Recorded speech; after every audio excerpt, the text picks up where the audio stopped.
Les amis, nous allons parler des femmes. Et comme dit le proverbe camerounais, la femme, le mal nécessaire. Bon, ceci étant dit, avant de rentrer dans le vif de sujet, je vais faire mon intro légendaire qui plaît à tant et qui déplaît à certains. Les amis, si comme moi, quand vous réveillez le matin, vous avez la chance d'être de bonne humeur, car vous avez le bien le plus précieux qui existe, je ne parle pas de l'amour, je ne parle pas de l'argent, je parle bien évidemment de la santé et que de surcroît, les gens que vous aimez, et n'oublions pas, les gens que vous n'aimez pas, sont également en bonne santé, on peut le dire officiellement. Aujourd'hui est un nouveau jour, today is a new day. Les amis, avant de commencer, il faut que je vous parle de Kalos. Cette marque patriote faite par des artisans français qui font des produits de super qualité symbolisant l'histoire et les valeurs de la France qui nous sont chères. Je voulais déjà les remercier d'avoir rendu cette vidéo possible et surtout vous expliquer ce qui leur est arrivé récemment. Les gars de Kalos se sont fait fermer leur compte en banque sans explication.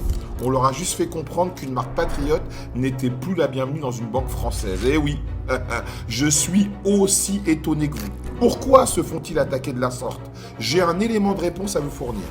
Ils ont fait le choix de sponsoriser et soutenir malgré les risques des gars patriotes qui ne baissent pas leur froc, dont nous faisons partie. Aujourd'hui, les amis, Kalos a vraiment besoin de votre soutien. Car en plus d'acheter un truc de super qualité, vous soutenez des valeurs qui nous sont chères. On a mis un code promo en place. Le lien et les infos sont en description de cette vidéo. D'avance, je vous remercie car en les soutenant, vous nous soutenez aussi. Bon les gars, on va mettre les pieds dans le plat. Est-ce que dans nos sociétés, les femmes sont toutes des putes? Oh. Damn. Je m'attendais pas à ça, et toi? Non, bah non. Ils nous avaient pas prévenu, chacun m'a précisé. Réponse brutale, bien sûr que non. Ah. Bien sûr que non. Ah. Bah, bien sûr que non. Ah. Il y a maman déjà. À notre époque, on pouvait dire que les femmes sont toutes des putes sauf nos mères, et les enfants diront plus tard les femmes sont toutes des putes, et ma mère en premier. Ouais, non, pas tout. Moi, je dirais que pas toutes, faut pas exagérer. Non, non, absolument pas. Non, bien sûr que non, bien sûr que non. Et puis, il faudrait définir pute aussi, je pense. Voilà. Ah, bah d'ailleurs, très bien, c'est quoi pour toi une pute? La prostituée, qui travaille, qui couche contre de l'argent. Et je dis bien qui couche contre de l'argent. Oui, mais la prostituée, elle peut le faire pour sortir de sa famille, ça pour celles qui sont issues Mais ça reste une pute. de pays du tiers-monde, oui, pour aider sa famille. Oui, bien sûr, mais il y a pas de valeur morale portée Ok. là-dessus. C'est-à-dire, c'est une femme qui couche contre de l'argent. C'est une prostituée. On appelle ça vulgairement une pute. C'est son métier. On n'aime pas. C'est moral, c'est immoral. J'en sais rien. C'est le plus vieux métier du monde, quoi qu'il arrive. Mais la définition de la pute, c'est ça. C'est une Mais femme toi, qui couche contre de l'argent. toi, tu aimes les putes ou pas? Alors, je ne consomme. Si la question c'est est-ce que je consomme des prostituées, pas du tout. Je trouve ça Jamais. sordide. Non, je suis un grand empathique moi, et derrière la femme, je vois toujours la petite fille hein, qu'elle a été, la mère potentielle qu'elle sera. Et Avant d'être la suceuse de bite. si tu veux, pour moi là, en fait, j'ai ce vieux truc old school. Ben, nous, on est choqués. Et c'est le côté catholique en fait. Hein. Pour moi, la femme a encore cette sacralité. Et d'ailleurs, c'est ce qui paradoxalement me rend extrêmement misogyne, c'est que quand elle trahit cette sacralité, mais c'est ma faute, c'est moi qui projette ça sur la femme. Peut-être que je me trompe, voilà. Mais non, moi je suis un grand empathique à la femme, donc du coup, la voir se dégrader pour de l'argent, voilà. Après, à la question, qu'est-ce qui différencie une pute d'une femme qui n'en est pas une, mais qui a quand même des rapports sexuels avec des hommes? Une prostituée, c'est une femme qui tarife son sexe contre de l'argent. Contre l'argent. Une femme avec qui tu couches avec elle parce que tu as donné des preuves d'amour qui se manifestent par des transactions du quotidien répétées, de biens, de services, de loisirs. La différence entre une femme que tu amènes au resto 3 fois pour 150 € et avec qui tu vas pouvoir faire l'amour et la femme que tu payes 150 € directement pour avoir à faire l'amour, c'est le décorum, c'est l'emballage. C'est comment on emballe les choses. Oui, mais autant... Et le problème, juste, c'est qu'on est dans une société où l'emballage, il est de moins en moins différencié des 150 € que tu montres ou que tu donnes pour pouvoir coucher, des 150 € que tu mets dans le resto. Il y a de moins en moins de différence entre les deux. Parce que le décorum s'effondre. Voilà, et que les femmes sont de moins en moins classe, les hommes aussi d'ailleurs. Et du coup, on a de moins en moins la distinction entre les deux. Et, donc, tu aimes les putes, toi, quoi? Est-ce que je consomme des putes? Non, d'abord, est-ce que tu les... Parce qu'on peut les aimer sans les consommer. Hein. Ah, moi, j'ai absolument rien contre les prostituées. Alors, pour plusieurs raisons. Déjà, c'est un métier très ancien qui a toujours existé. Je pense que d'une certaine manière, même si aujourd'hui c'est moins accepté dans la société qu'avant, hein, mais je pense que d'une certaine manière, elles permettent aussi de préserver une certaine paix dans notre système, dans notre civilisation.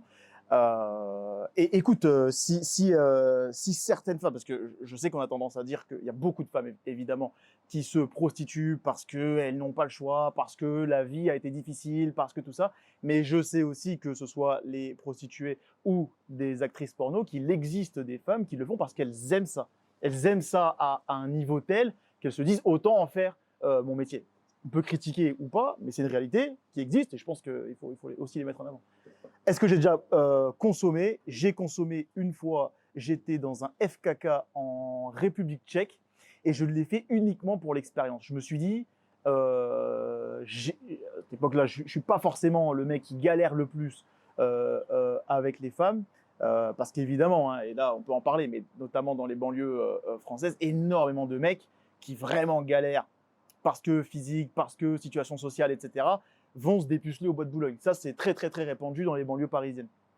C'était pas mon cas.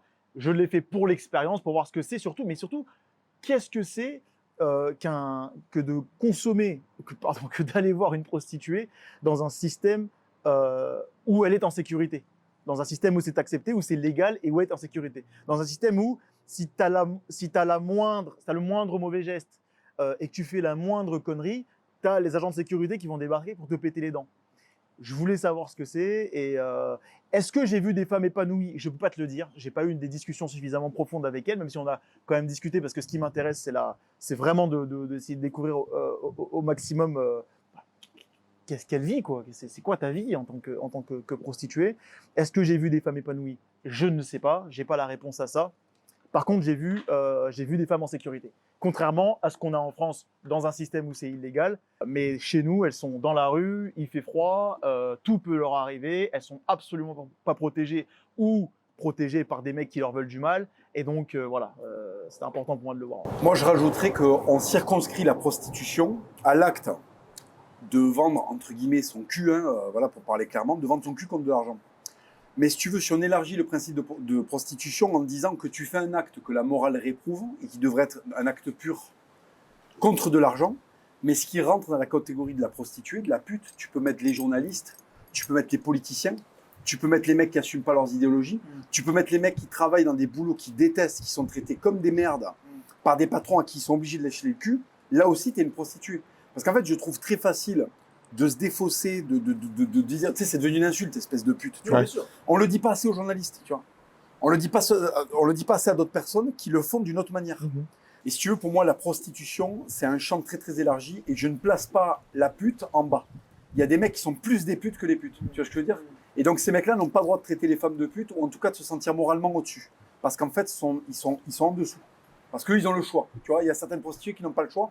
T'es le gardien de ton âme. Tu as toujours le choix de prendre la parole pour dire là, je suis en train de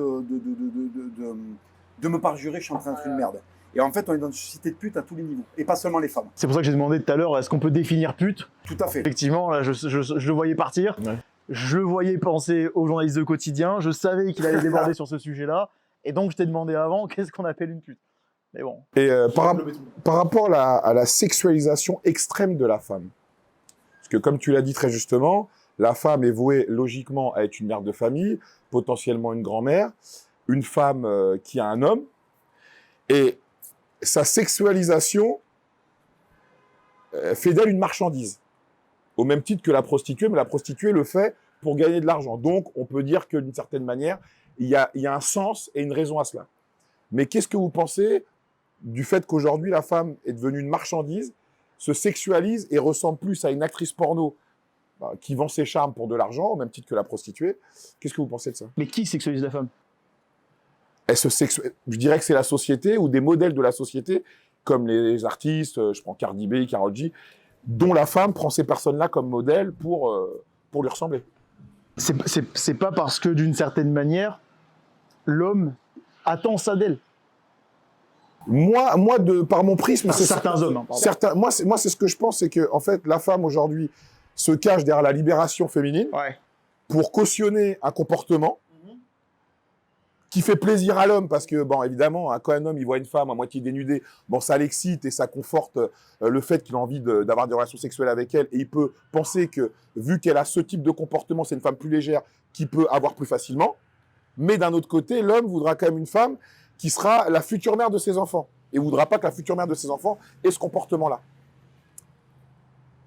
Moi, je dirais que la femme a toujours été une marchandise, parce que ça a toujours été un objet de convoitise. Donc, un objet de convoitise est un objet précieux. Un objet précieux a une valeur. Il a une valeur morale, sentimentale, mais aussi marchande. Il y a une époque, on faisait des transactions pour réparer des crimes ou des offenses qui avaient été faits avec des femmes, avec du bétail, avec des femmes. Tu pouvais donner, tu avais des empereurs qui donnaient 100 femmes en échange de ou en réparation de. Tu vois ce que je veux dire? Quelle époque incroyable. Ah, attends, il pouvait donner des hommes aussi. Ah, bon, moi j'aurais pris Quelle époque, hein. Donc la femme a toujours été une marchandise. La différence qu'on vit aujourd'hui, c'est que déjà avant, c'était une marchandise précieuse, d'accord? Parce que les femmes n'étaient pas uniquement que de la marchandise. C'était une essence, une âme qui avait développé un certain nombre de caractéristiques et elles étaient inscrites dans un fonctionnement traditionnel, d'accord? C'est quand tu faisais rentrer des femmes dans ta maisonnée, elles avaient un champ d'action, elles avaient des prérogatives, d'accord? Aujourd'hui, la femme se définit pas seulement par la marchandisation, uniquement, pardon, par la marchandisation de ses attributs sexuels. Elle ne marchandise plus la classe qu'elle peut t'amener, le support qu'elle peut t'amener, à quel point elle va bien élever tes enfants. Ça, c'est de plus en plus rare. La femme a toujours été une marchandise. La seule différence, c'est qu'aujourd'hui, la marchandise a baissé massivement en qualité. Et surtout, c'est une marchandise qui n'est plus qu'une marchandise sexuelle et non plus une marchandise globale, quelque chose de convoitable parce que ça t'a amené énormément de choses sur énormément de points. Et la marchandisation, en plus, elle vient du fait de la facilité qu'ont les hommes à avoir accès à un nombre de familles limitées. C'est venu avec tout le business du fast-food, etc., etc. Il y a aussi une fast-food de la sexualité.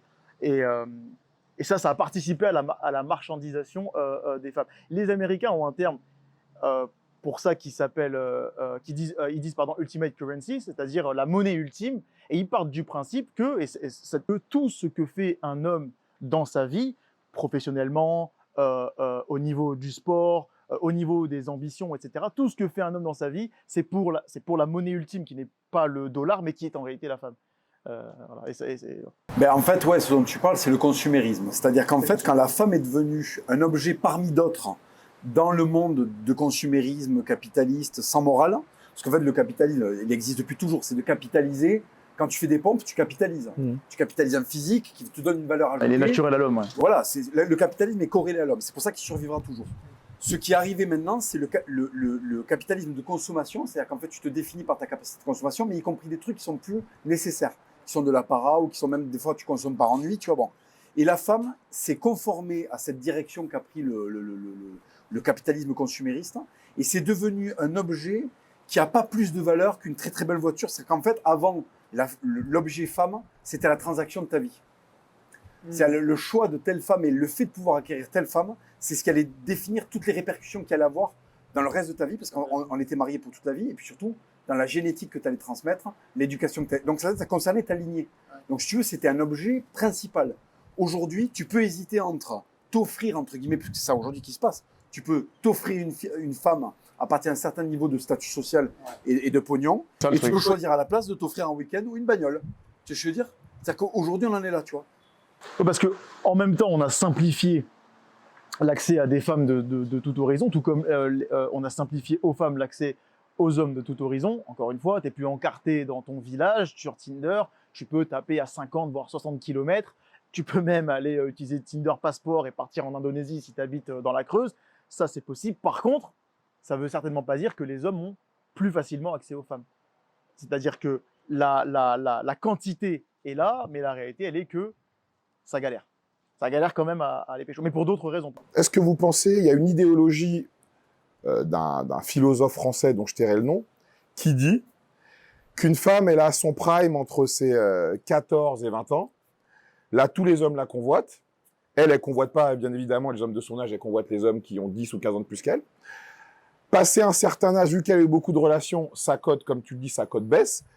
Et après, il lui reste pratiquement plus rien. Et elle va trouver que chercher quelqu'un pour la sécuriser. C'est pour ça que le mariage existe, pour verrouiller l'homme, alors qu'un homme, il peut faire des enfants jusqu'à 77 ans, comme l'a fait Yves Montand, comme l'a fait très récemment Al Pacino, Vincent Cassel avec des femmes de 20 ans, Tina, il l'a mis enceinte, sa nouvelle l'a mis enceinte également, et les femmes sont avec lui parce qu'il est ce qu'il est. Ben, déjà, le truc, c'est qu'avant, les sociétés traditionnelles, parce qu'on croit que les choses arrivent par hasard, Ouais. les sociétés traditionnelles et les règles qui en découlent, donc le mariage, la vision du couple et tout, elles sont corrélées à des analyses qui ont été faites par des générations et des générations de mecs qui se sont demandé qu'est-ce qui est le plus optimal pour que la société se perpétue. Comment je fais pour que la société soit viable? Parce que là, on arrive dans une société, les hommes, 80% des hommes n'ont plus accès aux femmes. Les femmes, à partir d'un certain âge, sont complètement dévaluées parce que comme il n'y a plus le mariage, elles sont plus effectives en tant que produit. Donc du coup, ce qu'elles avaient à proposer, en fait, c'est passé. Donc elles se retrouvent seules. Donc là, la société est en panne d'un bon fonctionnement. Les sociétés traditionnelles avaient mis en place des protocoles qui étaient très très bien pensés, qui étaient pensés sur des siècles, pour qu'en fait tout coïncide, pour que chacun puisse avoir accès au moment où il en a besoin à quelque chose. Par exemple, un homme quand il est jeune, il n'a pas de pognon, il n'a pas de statut, mais il a très très très envie d'avoir du sexe. Ouais. Une femme quand elle est jeune, elle a la beauté, c'est le moment où elle peut avoir le plus de pouvoir sur un homme parce qu'elle a beaucoup de choses à revendre. Mais quand elle vieillissait, elle était protégée par l'institution du mariage. Et en échange, l'homme qu'il avait eu très jeune, alors qu'aujourd'hui, les hommes jeunes n'ont pas des femmes très très jeunes, il faut attendre un certain moment pour avoir toutes les femmes que tu veux. Du coup, eux, à l'époque, c'était mieux pour eux parce qu'ils avaient des femmes rapidement. Et après, la contrepartie, c'est que ta femme vieillissait, tu restais avec elle. Que quand tu étais mère de famille, tu étais la matrone, tu avais un rôle dans la famille, tu n'étais pas n'importe qui. Aujourd'hui, une trentenaire à la dérive qui déambule sur les trottoirs de Marbella à la recherche d'une queue avec un salaire satisfaisant pour la mettre à l'abri, mais c'est le comble de la tristesse. T'imagines à quel point c'est sordide. Là, il faudrait qu'elle pense dans son cerveau d'oiseau à sa grand-mère, à son arrière-grand-mère, le statut qu'elle avait au même âge qu'elle, en étant la matriarche de la maison, parce que c'était les femmes qui commandaient en fait au bout d'un moment, tu vois. Ah, complètement. Voilà, c'était dans les sociétés traditionnelles en fait au bout d'un moment, parce que les hommes sont des Mongols, c'est la femme qui gère le budget, c'est la femme qui donne. En fait, elle manipule le mari pour qu'on aille dans des. C'était ça en fait. Ouais. Les femmes, le vice qui leur a été donné, c'était pour manipuler des mecs qui étaient plus forts physiquement qu'elles, pour qu'ils aillent dans une direction qui les arrangeait, qui arrangeait la famille. Donc la nature est très très bien faite. On a libéré la femme sexuellement. On lui a dit t'es libre, profite, suce, baise, fais ce que tu veux. Va te faire caca à Dubaï par des mecs enturbanés. Vas-y, fais-toi plaisir, fais tous les excès. Tu vas voir, tu vas être heureuse. Hein. Dans le sexe illimité, il y a le bonheur. Et en fait, c'est tout l'inverse. C'est-à-dire qu'elles se sont retrouvées à avoir donné leur corps à tout le monde, à n'avoir jamais eu un statut qui durait plus longtemps que le coït sexuel ne dure avec cet homme, où là, elle était importante jusqu'à l'éjaculation. Post-éjaculation, elle est plus importante du tout. Alors que dans le mariage, tu as un homme, mais en fait, les enfants que tu lui as donnés, la famille que tu as fédérée autour de ce foyer, te donne un statut qui est énorme. Mais c'est stylé. Une femme qui a du statut, avec ses bijoux, tu sais, à l'époque, à partir d'un certain âge, elle se faisait offrir des bijoux en or. Il y avait des étapes, tu sais, pour les noces et tout. Donc, elle rajoutait des blings de plus en plus. La matrone méditerranéenne, la matrone africaine, la matrone moyen-orientale, mec, mais c'est le sommet du style, en fait, tu vois. Et quand on a libéré la femme, on en a fait une pute à la dérive qui a 38, 45 ans, tu vois. Et elle sait pas ce qu'elle va faire après-demain, en fait. Et tout le monde lui est passé dessus. Et le problème, c'est qu'elle veut un homme de valeur, mais cet homme de valeur, il n'est pas né de la dernière pluie. Donc, il va dire, attends, pourquoi tu déambules sur les trottoirs? Pourquoi tu n'as pas de statut? Parce qu'en fait, tu as passé ta vie à sucer des chibres. Donc maintenant, comme on fait son lit, on se couche. Et toi, qu'est-ce que t'en penses de ça? Non, je suis d'accord. Mais déjà, je suis d'accord. Le gars, la femme prend les commandes du foyer à un moment donné parce que le mec est ultimement à la recherche de la tranquillité d'esprit. Et qu'il a compris qu'en fermant sa gueule et en laissant sa femme diriger, il était beaucoup plus tranquille, il se confrontait beaucoup moins à elle. On le voit beaucoup dans les anciens couples. Dès que la femme commence à monter dans les tours, le mec il va se ranger devant sa télé, il ferme sa gueule. Ouais, bon, je la connais, je sais ce qu'elle fait, ça va passer dans 5 minutes. Ah, gueule ton coup, énerve-toi toute seule dehors, laisse-moi tranquille. Et donc il a appris avec le temps à fermer sa gueule. Mais ça on le voit même chez les très vieux, des mecs, ils rentrent à la maison, ils baissent à moitié les yeux, ils veulent éviter le problème. Je ne sais pas s'il y a encore de l'amour, très certainement, hein, il y en a très certainement, mais c'est vrai qu'à l'époque, j'ai toujours eu du mal à répondre à cette question. Est-ce que c'était plus triste ou moins triste, le fait que le divorce n'existe pas, parce qu'on se retrouvait dans énormément de foyers de personnes très âgées où le couple ne dormait même plus ensemble. En fait. Ouais. Il y avait 2 chambres, l'un sur le canapé, chacun dans son lit. Et parfois même, là c'est peut-être les cas extrêmes, mais c'est loin d'être des cas isolés, on n'avait même plus de communication. En fait, les gens ne parlaient plus. Alors, c'était mal vu de divorcer, on ne pouvait pas le dire à la famille, il y avait en plus de ça une idée, l'idée transcendantale qu'on trahissait un petit peu, etc. Donc Donc c'était hyper compliqué. Très honnêtement, je ne sais pas te dire lequel est le plus triste. Est-ce que c'est l'explosion des divorces ou est-ce que c'est le fait que à l'époque il n'y avait pas de divorce, mais que par contre on avait des gens qui étaient littéralement. Ah oui, ça s'amusait pas, ouais. Il y avait aucun amusement et j'allais dire encore peut-être pire pour la femme qui n'avait même pas la liberté financière. C'est-à-dire qu'elle n'avait vraiment pas le choix. Tu vois ce que je veux dire ? Le mari pouvait mettre un terme au truc et dire casse-toi. Après, mais aujourd'hui, regarde, elle a la liberté en fait. Qu'est-ce qu'elle en fait de sa liberté ? Alors, c'est pas mal ce que vous dites, c'est que, donc, si on écoute votre raisonnement, c'est que c'est la société qui a fait croire à la femme qu'elle devait vivre pleinement, en toute impunité, pour faire, selon moi, d'elle une consommatrice, parce que si on détruit les fondements de la famille, parce qu'une femme, à un moment, auparavant, une fois qu'elle se mariait, ça devenait une mère de famille. Même la dernière des putes, une fois qu'elle se mariait, ça devenait une mère de famille. Comme tu dis, celle qui gérait le foyer, c'était une chef d'entreprise, quoi. Elle gérait le foyer, le mari ramenait de l'argent, elle gérait les employés qui sont les enfants et le mari. Mais en lui donnant des modèles de femmes indépendantes, qui font ce qu'elles veulent sexuellement avec qui elles veulent, qui font des chansons là-dessus d'ailleurs, il y a des films où on en parle, ça fait de ces femmes-là des hyper-consommatrices qui, si elles se retrouvent seules à 40 ans, elles consomment. Donc vous en pensez quoi ? Ça, pour le capital, c'est extraordinaire, par contre. Ça, c'est extraordinaire pour le capital. Ah ben, t'as dit le mot, c'est le consumérisme. En fait, il faut que tout le monde soit un produit et que tout le monde consomme des produits. C'est ça. Donc la femme, on lui a dit arrête de penser, parce qu'en fait, c'est aussi la question de se réduire à son individualité, tu vois. C'est en fait, tu arrêtes d'être responsable de ton foyer, de la société en général. Tu dois te définir par ta consommation, puisqu'en fait, il n'y a plus Dieu. Donc ce qui te définit, c'est pas tes croyances et tes valeurs, c'est ce que tu es capable de consommer, c'est ce que tu possèdes, en fait, tu vois. Bon, c'est un discours très anticapitaliste, mais c'est pas vraiment le capitalisme, c'est le consumérisme qu'amène le dévoiement du capitalisme. Bon. Et en fait, une femme aujourd'hui, à un moment, on lui a dit, parce que c'était intéressant d'en faire une consommatrice, puisque comme tu l'as dit, elle n'avait pas de liberté financière. On lui dit, vas-y, consomme sexuellement, consomme, parce que l'un va avec l'autre. Si tu as de la liberté financière, c'est qu'en fait, tu as du pouvoir financier. Si tu as du pouvoir financier, tu as du pouvoir sexuel. Parce que le pouvoir sexuel était assis sur le fait que l'homme pouvait pourvoir. C'est en fait, tu te maries avec une femme de haute valeur parce que tu avais beaucoup de pognon et tu pouvais pourvoir. En fait, quand la femme s'est mise à pouvoir pourvoir, tu vois, mais sauf que ce qu'elle n'a pas compris, c'est qu'on n'est pas à égalité devant le passage du temps et devant le fait de donner la vie, tu vois. Elle la porte et elles peuvent la porter jusqu'à un certain moment. Nous, on la porte pratiquement jusqu'à l'article de la mort. Alors, j'exagère, mais on la porte jusqu'à très très tard, jusqu'à 70 ans, jusqu'à certaines fois même 80 ans, tu vois. Donc, si tu veux, il y a eu un manque de discernement où elles se sont, mais c'est la notion d'égalité marxiste. Pourquoi la femme ne vivrait pas la même vie que l'homme ? Parce qu'à 40 balais, elle est dans la merde. Alors que l'homme à 40 balais, il est au top. Il a acquis du statut, il commence à se patiner, il est plus sûr de lui. Donc c'est maintenant lui. Et avant, les femmes, elles pouvaient garder ces mecs-là à la maison parce qu'ils étaient mariés. Donc aujourd'hui, qu'est-ce qui les retient à 40 balais ? Donc elles peuvent plus casser les couilles. Alors qu'on leur a dit que c'était stylé de casser les couilles et leur valeur était définie par leur possibilité de casser les couilles. Je suis jolie, donc je peux très très mal parler.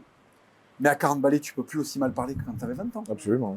Et quand elle le découvre, c'est très très dur ça. Mais ça retire rien au fait quand même qu'encore une fois, que 80% des divorces sont initiés par la femme. Malgré tout. Même si le mec prend en valeur, il y a une réalité aussi qui est que 80%. Aujourd'hui, il y a une recrudescence du fait que les femmes veulent des hommes à l'ancienne qui s'occupent d'elles, comme les femmes d'auparavant. Donc, elle va pas travailler, elle va rester s'occuper de son foyer. Mais elle veut ressembler à Georgina, la femme de Cristiano Ronaldo.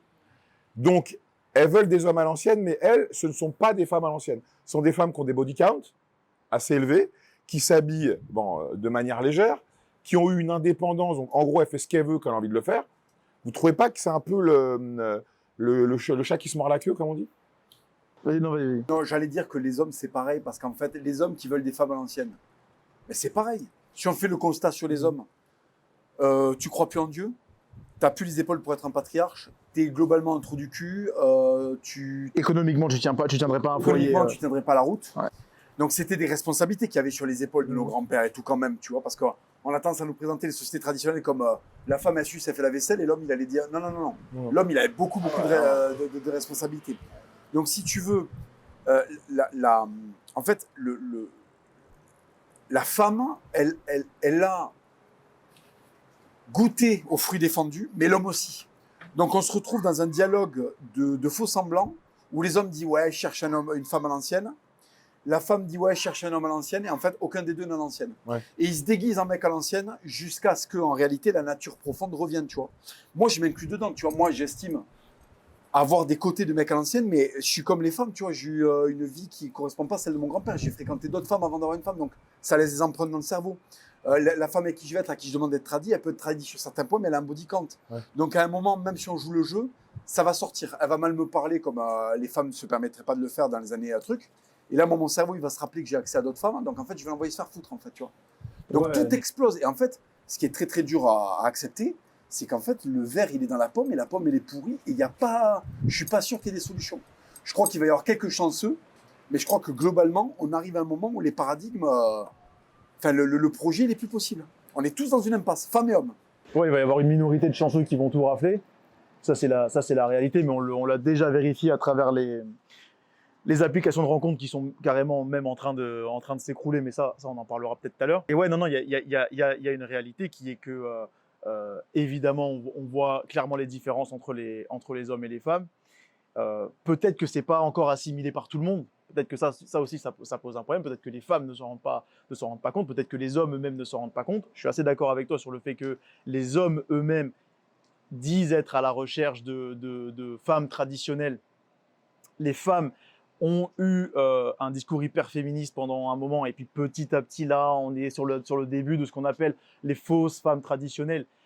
Et je dis fausses parce que, par définition, une femme traditionnelle ne peut pas travailler, pour toutes les raisons du monde. Tu ne peux pas avoir un travail de 8 à 5 et t'occuper des enfants, de tes enfants tous les jours jusqu'à ce qu'ils aient 6 ans. Tout à fait. Tu vois, par définition, la femme traditionnelle ne travaille pas, et donc elle n'a pas d'ambition sur le plan professionnel. Mais je crois que dans l'intérêt des femmes aujourd'hui, elles ont plutôt intérêt à continuer à travailler.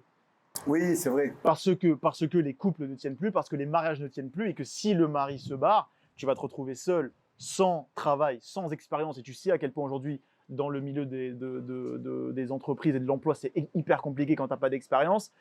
Et arriver à un certain âge, c'est hyper compliqué. Donc, pour toutes les raisons du monde, moi, je ne suis pas un fan de la femme traditionnelle telle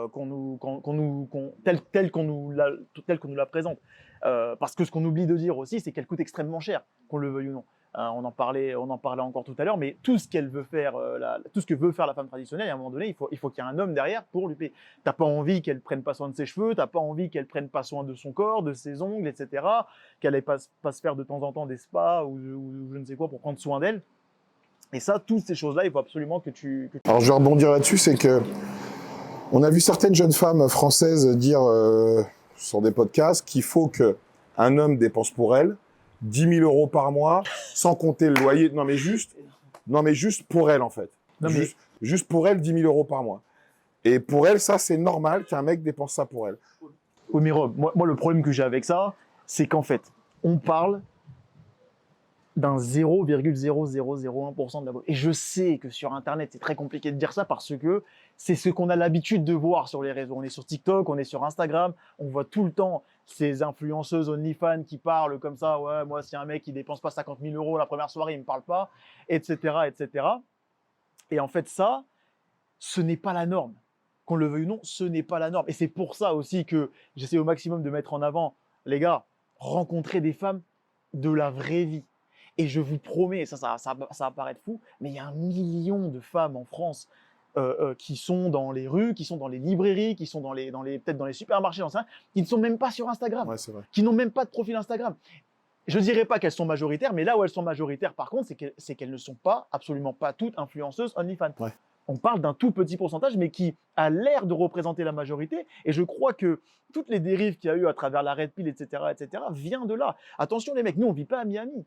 Ouais. On ne vit pas à Miami. Oui, c'est vrai qu'ils prennent des exemples de... Ouais. Tu vois ce que je veux dire? On habite à Paris, on habite en France. On ne vit pas dans un monde où si tu viens pas chercher la femme en bas de chez elle en Lamborghini, elle ne monte même pas. Ça n'existe pas. Si tu invites une femme c'était quoi le débat? C'était autour de Starbucks.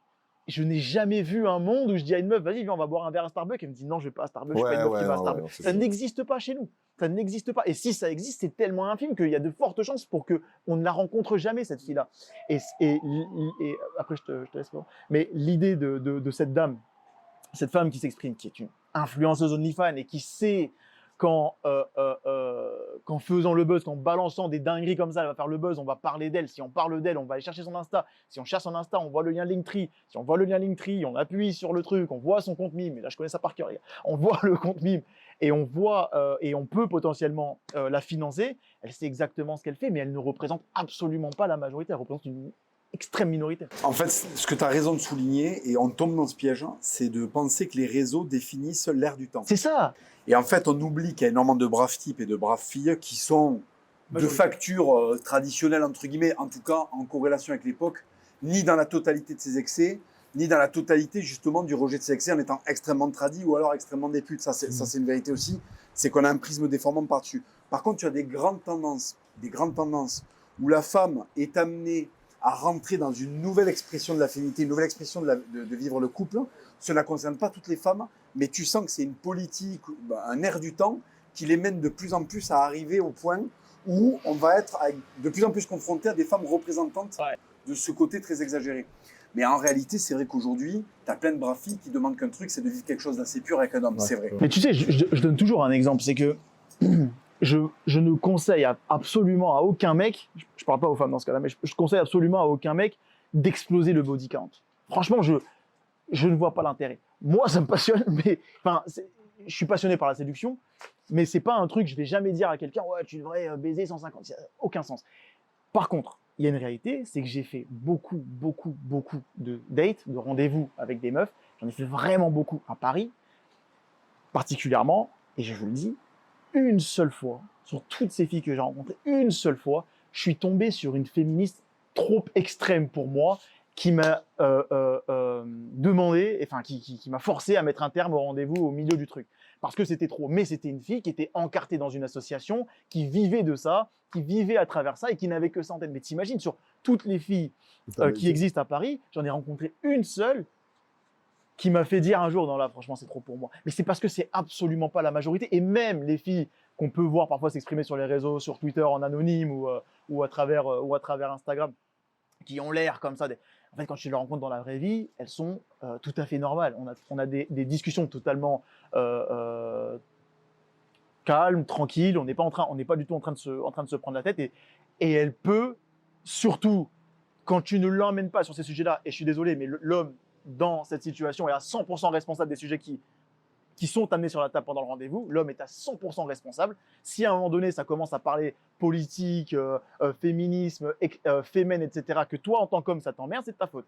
C'est qu'à un moment donné, tu as laissé le lead à la fille qui est en face de toi et t'es mort. De toute façon, t'es baisé. Si la fille sort du rendez-vous en se disant « c'est moi qui ai donné le lead, c'est moi qui ai donné le là au rendez-vous », le gars est complètement fini et il est mort dans le film. Amène les bons sujets, fais en sorte que les bons sujets soient exprimés. Et si tu vois que ça part en couille, tu ramènes la discussion là où tu as envie de l'amener. Et si jamais, c'était le cas, tu sens que c'est pas possible, tu te barres. Il n'y a aucun problème. Alors, nous allons parler de plateformes où les femmes se vendent pour une somme modique. Plateforme Mime, OnlyFans, l'abonnement, il peut être à 9 €, 19 €, 30 €. Donc, ça veut dire qu'une femme, elle coûte maximum 30 balles. Donc, c'est ce qu'elle vaut. Et ce qui est assez fou, c'est que des hommes payent pour avoir un abonnement, lui parler, avoir du contenu privé et lui dire « Ma chérie, t'es la plus belle, t'es une déesse, du moins. » La caresser dans le sens du poil. Donc, d'un côté, tu as des gens qui la confortent dans l'idée qu'elle est ce qu'elle est ou ce qu'elle pense être et ils payent pour ça. Donc, comme tu dis, ils la financent. Mais d'un autre côté, ma chérie, tu coûtes maximum 30 balles. C'est ce que tu vaux. Qu'est-ce que vous pensez de ça, les gars? Alors, attends, les prix des abonnements, je crois qu'on est plutôt autour des 5 €. Hein. Ouais, c'est entre maximum. C'est les comptes ça privés, peut être maximum 30 €, mais ça dans les 9, 10 €. Mais en général, c'est autour des 2. Maximum 30 balles. Mais même 30 €, bon, voilà. Après, je n'irais pas dire que c'est ça, que ça va leur. Mais vas-y. Moi, je pense que. Alors là, je vais avoir un discours très spirituel et religieux, si tu veux. Ah, mince. Et ouais. Moi, je pense que si tu veux, cet argent, c'est le diable qui te le donne. Le diable, qu'est-ce que c'est en réalité? Quand tu enfreins le Dieu qui est en toi. Tu sais que Dieu a placé un peu de sa divinité en nous, en chacun de nous. Quand tu te fais du mal à toi-même, quand tu ne te respectes pas, en réalité, tu ne respectes pas Dieu. Donc, du coup, mécaniquement, tu vas payer, tu as une dette, tu constitues une dette, Mais ça marche aussi pour le salarié qui fait un boulot qu'il n'aime pas et qui se prostitue dans ce boulot pour non pas 30 euros, mais 1200 euros par mois et qui accepte de tordre son Dieu intérieur, tu vois, pour 1100. Il le paiera. Il y aura un cancer à 50 ans, il y aura de la dépression, voilà. Les femmes, c'est pareil. On est tous à la même enseigne. Une femme qui fait ça, en fait, elle ne comprend pas qu'elle est en train de vendre quelque chose et qui ne doit pas être vendu parce que c'est quelque chose qui est directement corrélé à la vision qu'elle a de son âme et de la pureté de son âme, en fait. Et tous les individus ont été dotés d'une capacité à analyser de quand ils sont en train de se faire du sale à eux-mêmes, en fait, tu vois. Et ces femmes-là savent pertinemment, et si elles ne le savent pas, elles le savent quelque part un peu et elles le sauront de manière très claire plus tard, parce que la vie ne te pardonne pas ce genre de choses. Et il y a énormément de dépression, il y a énormément de comportements suicidaires, c'est-à-dire que là, elles sont dans... l'argent arrive, donc le diable donne, mais à un moment, le diable reprend. Parce qu'en fait, il te donne quelque chose qui, en plus, l'argent qui est mal gagné souvent est très très mal dépensé. Parce que comme il n'est pas corrélé à un effort sain, il n'est pas vu comme étant un cadeau, mais comme étant presque de la chance, en fait. Et donc, cet argent n'est corrélé à rien du tout de sain. Et donc, il s'évapore. Mais le diable fait très très bien les choses. Ouais. Cet argent va s'évaporer. Tu vas voir. Dieu va faire en sorte que le diable fasse que cet argent s'évapore dans les drogues, dans le strass et les paillettes et tout ça, tu vois. C'est très très souvent ce qui se passe. Et donc, l'évaporation de cet argent va laisser la femme, avec... Tu sais, il y a une meuf qui pleurait parce qu'elle disait, putain, le fils qui est rentré chez moi, j'ai sucé 200 queues là, et ça ne servait à rien parce que mon redressement fiscal, c'est tout l'argent que m'avait rapporté le fait de me filmer en train de sucer des queues. Tu vois comme Dieu, il est sans pitié. Ouais. Parce qu'en fait, il a laissé le diable autoriser à faire ça. Il a dit, regarde l'argent facile et tout. Tu veux pas y renoncer? Tiens. Mais attends, bouge pas. Mais tout ça dans son intérêt pour la faire évoluer spirituellement. Je suis désolé, c'est un discours très religieux. Mais vraiment, pour moi, on ne peut pas le voir sur notre prisme. Donc, à un moment, le diable a donné. Il va reprendre avec autant de facilité qu'il a donné. Et la femme va se retrouver avec son âme salie, son intimité dévoyée, plus de statut, parce qu'en fait, aucun homme va vouloir se caler avec elle, aucun homme respectable va vouloir se caler avec elle avec tout ce qu'elle a fait, puisqu'elle s'est donnée à plein d'hommes. Donc elle n'aura plus de valeur si elle se donne à un seul homme, puisqu'elle aura appartenu à tous. D'accord? Le trottoir n'a pas de valeur parce qu'il appartient à tout le monde. Cette chevalière a plus de valeur parce qu'elle m'appartient à moi, et elle est unique. Le trottoir, on l'emprunte tous. Mais tu as des femmes trottoirs, tu as des femmes chevalières. Elles brillent et tu les as au bout du doigt. C'est beau, hein. Et tu as des femmes, elles sont sur le trottoir. Les femmes qui sont sur le trottoir, elles seront rattrapées par le trottoir, elles appartiendront au trottoir, elles deviennent le trottoir. Elles deviennent du bitume pour toute leur vie jusqu'au tombeau. Alors après, Dieu offre la rédemption, tu peux sortir de l'enfer, mais c'est très très dur et c'est très très violent, parce que quand tu as pactisé avec le diable, en général, il ne suffit pas d'une signature, d'un contrat de rupture pour partir. Voilà, c'est ce que je voulais dire. Je comprends. C'est à mon tour? Ah oui, je t'en prie. Ok. Alors, là, j'avoue que ça peut paraître un peu bizarre, mais moi, je suis un pro OnlyFans. Je suis un vrai pro OnlyFans, mais je vais expliquer pourquoi. Il y a une première raison.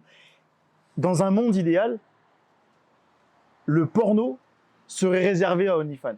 Si le porno était réservé à OnlyFans, les enfants n'y auraient plus accès.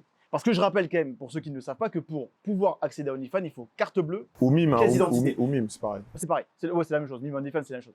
Or, c'est beaucoup plus difficile pour un gosse. Je ne dis pas que c'est pas possible. Je dis que c'est beaucoup plus difficile pour un enfant d'avoir carte bleue et pièce d'identité de ses parents que de cliquer « oui, j'ai 18 ans ». Premièrement. Et on sait les effets négatifs qu'ont le porno sur les enfants. Parce que là, c'est un désastre. Réellement, ce qui est en train de se passer, les gamins ont des téléphones à quoi, 12 ans maintenant? Oui. Voilà. Ils ont plus de dopamine, ils n'arrivent plus à bander. C'est un putain de désastre. La réalité, elle est que la facilité qu'ont les gosses aujourd'hui à accéder au porno est en train de les détruire complètement. Et puis, il y a une autre réalité aussi, c'est que les sites pornographiques savent que plus ils vont mettre du contenu trash, plus ils vont créer de l'engouement, des vues, etc., etc. Et les gamins, évidemment, ne font aucune distinction. Il n'y a pas de porno pour enfants. Tu vois ce que je veux dire? Ils font pas la distinction. Bah si, chez Libération. Putain, je les avais oubliés. Elle a une balle perdue sur Libération. Et donc, je dis, dans un monde idéal, tout le porno serait réservé à des plateformes comme OnlyFans. Ça serait beaucoup moins facilement accessible aux enfants. Ouais, mais alors regarde, c'était le même principe que pour les clopes. Les clopes, on augmente le prix, donc en fait, finalement, il faut du pognon. C'est qu'en fait, les gosses, mais non, mais ils vont se faire prêter. C'est qu'en fait, avant, je t'explique, avant, la carte d'identité pour acheter du porno, c'était remplacé par les fascicules porno, les cassettes porno, sont sur le rack en hauteur chez le marchand de journaux. Ceux qui ont vécu Ouais, mais fallait aller l'acheter, le truc. Voilà, c'est ça. Donc déjà, bon, c'est écoute... tout, c'est tout, c'est tout. Attends. Tu arrivais, déjà, tu n'y arrivais pas. Ouais. Et déjà, si tu commençais à galérer à faire un truc comme ça, déjà, le buraliste te regardait, les gens te regardaient. Ouais, donc même, déjà, ouais, t'étais en stress. Ouais, t'es en stress, Et ça quand même. n'empêchait pas que ça circulait. Ouais. Ça circulait moins, ça circulait. Moi, je pense qu'il faut combattre le porno en le substituant avec plutôt des films sensuels, là, qu'on appelait ça érotiques. Érotique, ouais. Moi, je pense qu'il faut supprimer. Moi, je me rappelle quand j'étais adolescent, je n'avais pas accès à la pornographie et j'avais accès aux films, tu sais, le dimanche soir. Ouais, sur la Culture 6, Pub. ouais, sur la Oui, 6. sur- ouais, Tu sais, sur- quand tu avais oublié de baisser le son, il y avait Badoumba, tu sais, de Culture Pub. Tu étais là, oh putain, j'ai rêvé mes darons. Tu vois. Attends, juste pour finir. Vas-y, je t'écoute. Tu voyais des femmes, tu voyais des saintes femmes qui faisaient des mouvements sensuels avec des hommes et en fait, ça nous excitait de ouf parce qu'on n'était pas allé plus loin. Ouais. Ouais. Et ça n'abîmait pas trop le cerveau parce que c'était une fois par semaine. Tu voyais comment on faisait l'amour, tu comprenais un peu le sexe, donc il y avait une Et forme c'était sensuel, pas hard. c'était en fait. sensuel, voilà. La femme était assez bien traitée, Ouais, tout c'est ça vrai. et tout. Donc c'était bien parce que tu avais on te préparait à la sexualité, tu comprenais ce que c'était, tu voyais des seins, tu voyais pas trop un sexe, mais tu comprenais comment il fallait s'emboîter dedans. La cadence du porno, les gros plans, le traitement des femmes, la course à toujours plus de trucs. Moi, je pense que c'est ça qui détruit tout. Bien sûr. La petite branlette une fois par semaine, le rendez-vous dominical une fois par semaine, c'était très bien, il fallait pas plus. Bien Il sûr. fallait pas plus. Mais c'est trop tard. C'est Ouais, trop c'est tard. trop tard. Le monde a changé. L'histoire ne revient pas en arrière. Exactement. On a eu accès à ce à quoi on a accès actuellement. C'est foutu. Mais je vais te choquer. Mais tu sais, je vais te choquer. Tu sais qu'est-ce qu'il faut? Je vais vous choquer. Il Pourquoi faut des talibans. Ah, mais Moi, tu sais, quand je vois des influenceuses OnlyFans, Ouais. j'ai envie qu'elles soient à genoux dans un stade et qu'il y ait un taliban avec une beubare comme ça, et avec du mascara autour des yeux et une calache quand même. Tu sais, il arrive de la montagne. Tu vois. Ouais, mais. Tu vois, il a du mascara et il est contre son oreille et pendant 24 heures, il fait un non. Tu sais, il lui récite des trucs du Coran. Avant de la tuer. Non, pas avant de la tuer. Il lui fait ça pendant un jour parce qu'en fait, comme elles sont connes, une explication rationnelle, elle va prendre son portable, elle va mâcher son chewing-gum, elle va pas écouter, elle va pas te concentrer. Faut qu'il y ait la menace de la calotte. Faut qu'il y ait un mec de Peshawar, tu vois, qui déboule et qui lui récite des hadiths, tu vois, pendant 24 heures, tu vois. C'est un truc chamanique, tu vois, pour que la meuf, elle comprenne à quel point elle est éloignée. Tu vois, il y a presque un côté. La punition, ça va être que pendant 1 heure, tu sois concentré. Ouais. Parce que c'est des meufs qui n'ont jamais eu de concentration. Parce que, en vérité, quand tu fais ce qu'elles font, tu te concentres 2 minutes, tu te reconnectes 2 minutes à ton corps et à ce que tu fais, tu t'aperçois très rapidement que tu es en train de faire de la merde, en fait. Ouais. Et que ça n'a aucun avenir. Mais je Donc, ces meufs, j'ai envie de les reconnecter avec des trucs hardcore. Moi, je Pas suis- des coups, hein, mais des talibans. Alors, ça crée de la merde. Je suis entièrement d'accord. Maintenant, il y a une réalité qui est qu'aujourd'hui, on en est arrivé là dans le porno. Les gamins sont tombés dedans extrêmement jeunes, accords parentaux, etc. Ça ne marche pas. La crainte aussi que j'ai, c'est imaginons dans un monde où sur Google, tu n'as accès qu'aux vidéos, comment on dit, Érotique. la réalité, elle est que le vrai porno et le porno qu'on appelle, nous, normal, serait sur le dark web. Or, sur le dark web, il n'y a pas de tri. Ça veut dire que tu tombes sur une vidéo d'Anissa Kate et en même temps une vidéo de pédophilie. C'est ça, en fait, qui est en train de se passer. C'est-à-dire que là, il n'y a aucune réglementation. Il n'y a aucune réglementation. Qu'on le veuille ou non, aujourd'hui, Ben, faut l'interdire. il y a... Mais voilà. Mais ça, ce serait dans un monde idéal, il n'y a rien. C'est pour ça que je dis, je suis pro OnlyFans. Dans un monde, j'ai envie de te dire, dans un monde idéal, ok, il n'y a rien. Or, ça ne fonctionne pas, ça ne marchera pas. Il y a de plus en plus de scènes, il y a de plus en plus d'accès facile, etc., etc. Mais pour vous, ces femmes-là, c'est des putes ou pas? Attends, vas-y, finis ton raisonnement. Je termine mon raisonnement. J'avais envie. On va bien savoir. Who's gay? Who's gay? Il nous fait Who's gay? You are gay. You're a bitch. Are you bitch? Who's bitch? What? C'est ça en What? fait. T'es What? le présentateur. What? Ouais, toi c'est pas Who is gay, c'est Who is a bitch. Who is the bitch? Tant qu'il n'a pas placé 10 fois le mot pute, je vous dis la vidéo sera pas terminée. Voilà, les gars. ça. Vas-y, finis. Donc Excuse-moi. j'avais encore deux arguments pour sans OF. vas-y.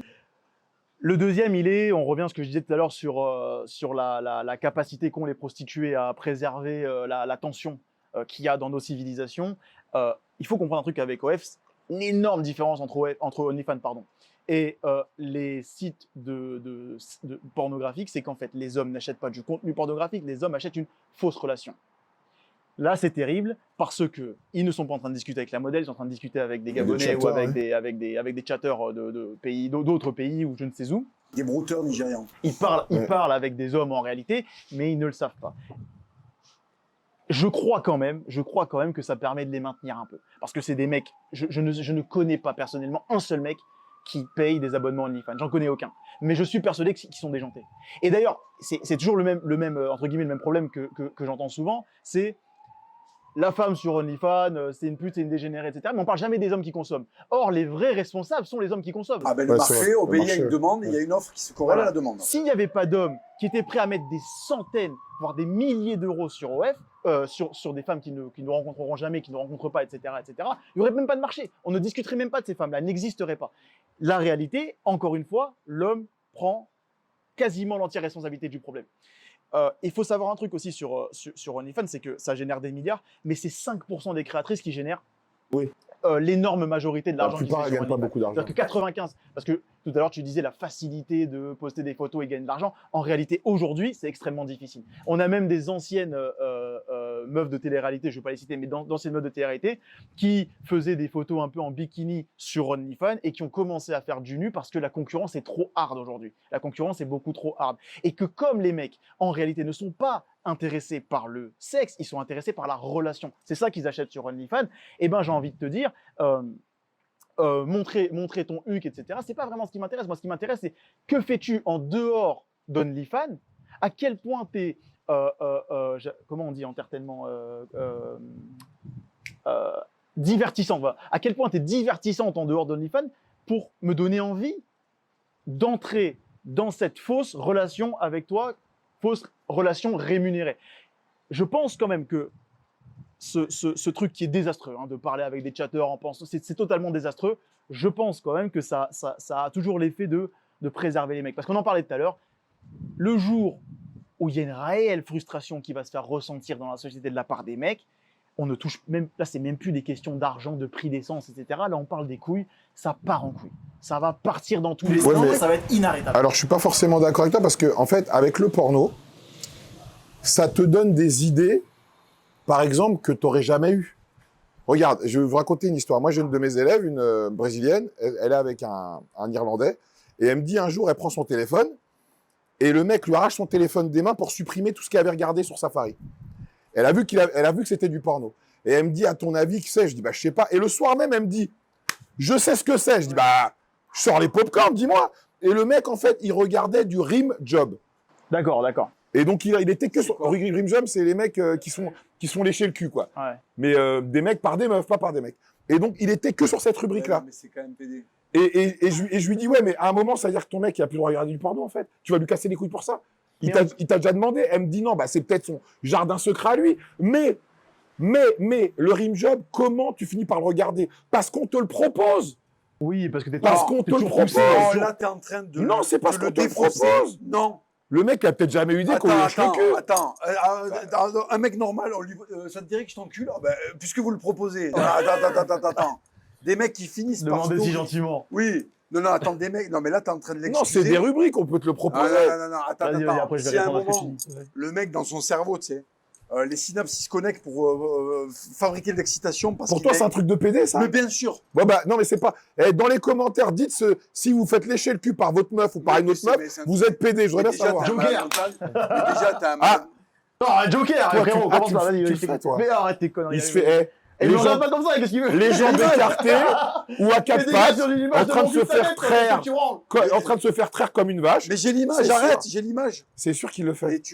Et je suis un mal alpha. Non, mais tu le fais. Non, mais tu le fais. T'es pédé alors. Je suis très ouvert d'esprit. Ah, mais les gars, mais non, j'ai dit Joker, arrêtez vos Ok, bon. Mais évidemment, je le fais. Allez. Non, mais donc, alors pourquoi tu le fais? Alors, je vais vous expliquer. mais je vais pas répondre à ça, je vais répondre à ce que tu disais tout à l'heure. Non, mais si tu le fais, c'est important de savoir pourquoi. Les hommes sur OnlyFans n'achètent pas du porno. Ils achètent la relation. Ah, il a dévié là. Ouais, parce qu'on parlait de l'anus. Non, rimjob. Bon, rimjob, tu le fais. Non, mais explique-toi, tu le fais ou pas? J'ai pratiqué le rimjob. Alors, mais explique-nous pourquoi tu l'as fait. Parce que c'est un délire. Et t'aimes bien? C'est assez doux. D'où? C'est la Jack.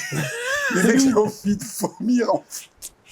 Oui, non, mais attends, la vraie question, c'est est-ce que le rimjob, c'est la porte ouverte à toutes les fenêtres?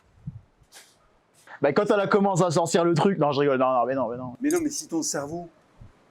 Non, mais attends, que j'explique. On se dit tout ou pas? Ouais, bah oui, on est là. On est tous les trois. On est tous les trois en plus. Personne nous écoute. Dans les commentaires, soyez honnêtes. Ne me laissez pas tout seul. Mais c'est que.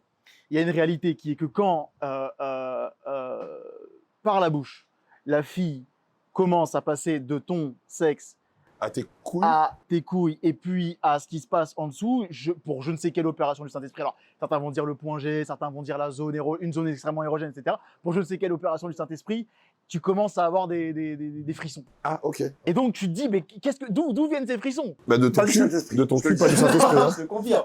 Mais j'espère que le Saint-Esprit n'est pas là en train de regarder tout ce que je fais. Mais je dis que je me pose la question, d'où viennent ces frissons? Et donc, je pose la question à la fille, tiens, d'où viennent ces frissons? Et quand elle me regarde et qu'elle me dit, bah attends, je vais te montrer, je dis, montre-moi, je suis curieux. Ok. Voilà, hétéro. Montre-moi, je suis curieux. Il est bicurieux. Et donc, effectivement, quand elle fait un truc à ce niveau-là, je dis, ah, effectivement, le frisson vient de là. Mais est-ce que maintenant, tu le demandes à tes partenaires ou... Ah, je demande jamais rien. Ok. Je fais. Ah, tu fais. Tu prends sa tête et vas-y. Bon, qu'est-ce que t'en penses de ça? Tout à l'heure, j'ai abordé la question des pièces qui ouvrent sur d'autres pièces. Ouais, voilà. Les pièces, tu sais, qui ouvrent sur Ouais, d'autres c'est la pièces. porte qui ouvre pardon, toutes les fenêtres, peut-être. Il y a une pièce, c'est le cul, ça va faire caca. Ouais. Et après, il y a une pièce où tu envisages, je dis pas que tu rentres des trucs dans le cul, mais tu envisages que ça peut passer dans l'autre sens. Ouais, Une langue, quelque chose. Attends. Et après, tu as la pièce d'homosexualité. D'accord? Tu as 3 pièces. Bon, quand tu es hétéro, tu as la première pièce. Mais là, quand même, avec ces histoires de. Comment ça Rim job. Je connaissais pas le terme, Là, gros, t'as ouvert la porte. T'es au seuil de la porte du fond, là. C'est toujours le truc aussi quand tu découvres une sexualité, tu testes beaucoup de choses. Et à un moment donné, il y a un point que tu n'avais pas vu. Ouais. Les filles, il n'y a pas quelqu'un qui veut juste le faire à Papa Ciso, juste une fois. Pas du tout, mais bouge de là. Exprimez-vous en commentaire. Mais bouge de là. Juste pour qu'ils voient. Au moins, juste. Après, on en parle. Après, on refait un podcast. Ouais, mais donc, comment t'as eu l'idée? Via le porno ou... Non. J'étais littéralement, je me rappelle, j'étais au lit, je me faisais faire une fellation, et effectivement, je sens la fille descendre et je me dis putain, il se passe quelque chose.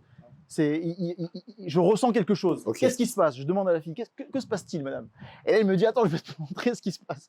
Et effectivement, c'est surprenant au début. Oui. Et tu dis, putain, alors la première fois, t'es toujours un peu gêné. Ouais, et tu te dis, putain, c'est gêné. Ah, tu l'as fait plus d'une fois en plus? Ah, c'est une pratique régulière. J'ai testé. Okay. Mais en même temps, t'es gêné et tu te dis, putain, c'est quand même. Putain, c'est pas mauvais. Donc, effectivement, t'as toutes tes idées. Machistes qui reviennent en te disant mais non, putain, j'espère qu'il n'y a pas un pote qui va rentrer. Mais c'est là où ils ont gagné. Ouais. Qui a gagné? Mais eux, le mal. Le mal, oui. Mais non, mais faut pas, on va pas commencer à me faire croire que cette pratique-là a commencé hier. Qu'on ne me fasse pas croire ça, j'y croirais pas. Mais non, mais c'est pas ça, c'est qu'avant, si tu il y avait un réflexe qu'avaient tous les hommes qui n'étaient pas homosexuels, c'est quand il y a un truc qui s'approche de ton fiac, tu sais, au rugby des fois, tu sais, les mecs se font des olives. Arrête, au rugby, j'ai vu des trucs. Moi, je me rappelle, il y a un réflexe qui est très très simple. C'est quand il y a un truc, hop, tu sais, tu contractes, tu sais, ouais. Pour qu'il y ait rien, tu vois ce que je veux dire, ouais. Tu sais, quand il y a un truc qui approche ton cul, tu hop, tu sais, tu fermes la porte. Et là, le problème, c'est que c'est la porte d'entrée vers la suite. C'est-à-dire qu'une fois que tu as accepté ça, ton cerveau, qu'est-ce qu'il va accepter après? Tu sais ce que je veux dire? Parce que la meuf, elle t'a surpris. Elle te surprendra avec quoi la prochaine fois? Ouais, mais elle va te débouler dans la ceinture avec un gars de ceinture comme ça. Non, par contre, si elle te met un doigt en même temps qu'elle dessus, tu fais oui, c'est ça, voilà. Non, ça doit faire mais mal. Mais t'as déjà essayé ou pas? Ça doit faire mal, non. Mais je te pose la question. Désolé, c'est un peu inquisition. Ça dépend quel doigt, doigt, elle te lèche le fiac. Et tout d'un coup, elle rentre un doigt dedans, tu vois, c'est l'étape d'après. Même le petit doigt, pas le passement le plus gros. Ou une phalange. Et là, qu'est-ce que tu fais? Putain, tu doutes. Mais faut pas douter, la réponse elle doit être directe. Mais non, mais les gars, attendez. Non, mais donc, non, mais la question que je pose, c'est la porte à quoi? La porte à quoi? À l'homosexualité ou au mal? Mais non, parce que là, je dis pas que le mal c'est l'homosexualité, attention. Mais quand même un peu. Mais là, il y a une question. Mais là, il y a purement une question d'attirance. Là, ça va cliver. Je l'entends. Insultez-moi, j'en ai rien à foutre. Mais il y a purement une question d'attirance aussi. Est-ce que oui ou non? T'es intrinsèquement attiré par les mecs. Est-ce que oui ou non, il y a des mecs qui seraient... Je pense que ça arrive, mais je pense pas que ce soit majoritaire. Des mecs qui se réveillent à 50 ans et qui se disent tiens... j'aurais tué une bite. Ou tiens, j'ai envie d'essayer les hommes. Je pense que c'est des cas extrêmement rares. Mais pour te parler de ça, typiquement le rim job et tout ce qui se passe autour de la zone anale, franchement, je sais pas pour toi, Rob, mais la plupart des mecs que je côtoie, quand on est en privé et qu'on en parle et qu'on n'est pas sur YouTube en train de déballer notre vie privée, on est très libre à se dire, effectivement, c'est un délire. Récemment, j'étais avec une fille, on fait nos trucs ensemble, etc. Et elle me disait, tiens, moi j'étais avec un mec de banlieue il y a 2-3 semaines, j'étais avec un mec de banlieue, et son kiff à lui, c'était de se mettre à 4 pattes et de gémir comme une meuf pendant que je lui mettais des doigts dans le cul. Et si tu veux, moi, je la regarde et je ressens pas le choc tout de suite. Tu vois, je me dis, ok, le mec, il a ce délire-là. Est-ce que ça fait de lui Est-ce que ça fait de lui Non, mais alors, ce qui est important, ce qu'il a dit dans son récit, c'est que c'est la nana avec qui donc tu étais en relation, qui est partie dans une zone où tu ne connaissais pas, que tu allais trouver du plaisir, et c'est elle qui a été l'instigatrice de cela. Donc on peut dire que la femme, c'est le diable, c'est ce que tu dis? Moi, je pense. Non, mais c'est moi qui. Enfin, c'est pas contre mon gré non plus. Hein, je ok. Je suis en train de l'accuser de viol. Hein, La femme, elle est très, très, très perfectionnée.